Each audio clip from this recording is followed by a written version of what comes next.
নমস্কার বন্ধুরা, প্রিয়াস কিচেনের আরও একটি নতুন পর্বে আপনাদের সকলকে স্বাগত জানাই। আজ আমি আপনাদের সাথে চিকেন রেশমি বাটার মশালার রেসিপি শেয়ার করব। চিকেনটার কোনো রকম গ্রিল করার ঝামেলা ছাড়াই কিন্তু কিভাবে আমি এই রেশমি বাটার মশালাটা বানিয়ে থাকি সেটাই চলুন।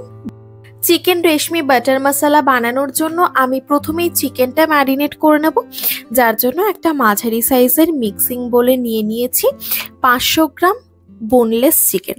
আমি চিকেনটা মাঝারি মাপের করে কেটে নিয়েছি। এখন ম্যারিনেট করার জন্য দিয়ে দিলাম প্রথমে 1 টেবিল চামচ রিফাইন তেল, একটা মাঝারি সাইজের লেবুর রস, হাফ চামচ গোলমরিচ গুঁড়ো, 2 চামচ কর্নফ্লাওয়ার, 4 চামচ ময়দা, 2 চামচ মতো আদা রসুনের পেস্ট, এটা হচ্ছে টক দই যেটা আমি 1 টেবিল চামচ মতো দিয়েছি, আর সাথে 1 চামচ মতো ফ্রেশ ক্রিম, আর দিয়ে দিচ্ছি সামান্য একটু ধনেপাতা কুচনো। এবার চামচের সাহায্যে চিকেনের সাথে সবকিছু মিশিয়ে নিচ্ছি।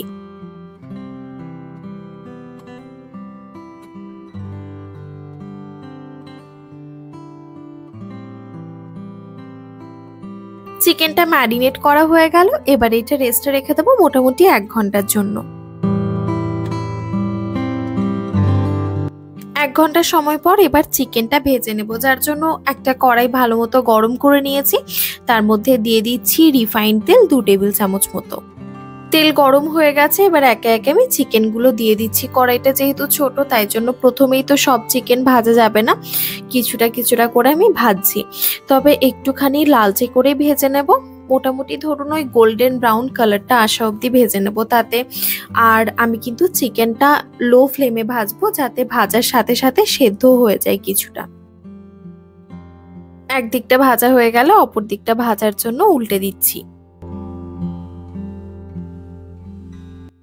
চিকেনগুলো ভাজা হয়ে গেছে, এখন অন্য একটা পাত্রে তুলে রাখছি। আর আমি একইভাবে বাকি সব চিকেনও ভেজে নেব।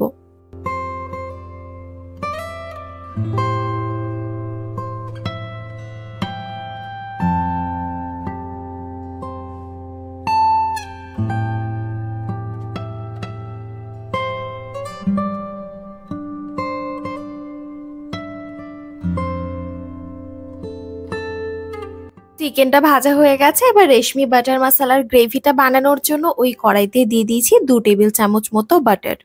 বাটার ভালো মতো গরম হয়ে গেছে, এবার ফোড়নে দিয়ে দিচ্ছি একটা তেজপাতা, দারচিনি, 2টো ছোট এলাচ আর লবঙ্গ। ফোড়নটা হালকা একটু নাড়াচাড়া করে নেব, তারপর দিয়ে দেবো পেঁয়াজ বাটা। আমি এখানে 2টো মাঝারি সাইজের পেঁয়াজ বেটে নিয়েছি। এখন 2 থেকে 3 মিনিট সময় ধরে পেঁয়াজটা ভেজে নেব।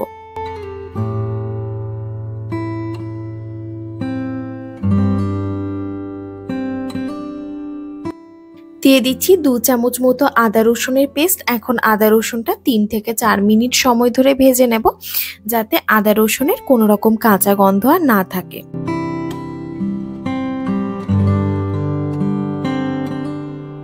দিয়ে দিচ্ছি 1/4 কাপ মতো টক দই আর 15টা কাজু বাদাম বাটা। এখন এই দুটো নাড়াচাড়া করে ভালো মতো মিশিয়ে নিচ্ছি। তবে টক দইটা কিন্তু খুব ভালোভাবে ফেটাতে হবে, আর টক দইটা দেওয়ার সময় গ্যাসের ফ্লেমটা একদম লোতে রাখতে হবে, নইলে কিন্তু টক দইটা কেটে যাওয়ার চান্স আছে। এবার দিয়ে দিচ্ছি স্বাদ অনুযায়ী লবণ। এই সময় ঢাকা দিয়ে মশলাটা কষিয়ে নেব 10 মিনিটের জন্য একদম লো ফ্লেমে।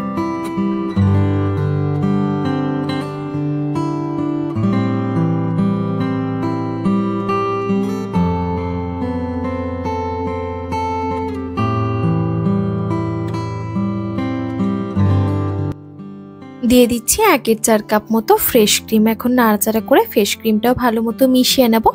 তারপর দিয়ে দেব আগের থেকে ভেজে রাখা চিকেনগুলো।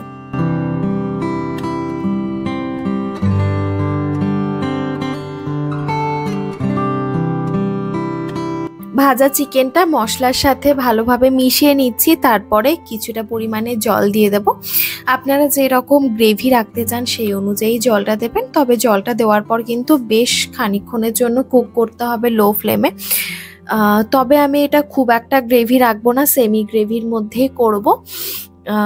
আর আমি মোটামুটি ধরুন 20 থেকে 25 মিনিট সময়ের জন্য ঢাকা দিয়ে লো ফ্লেমে রান্না করে নেব। এরপর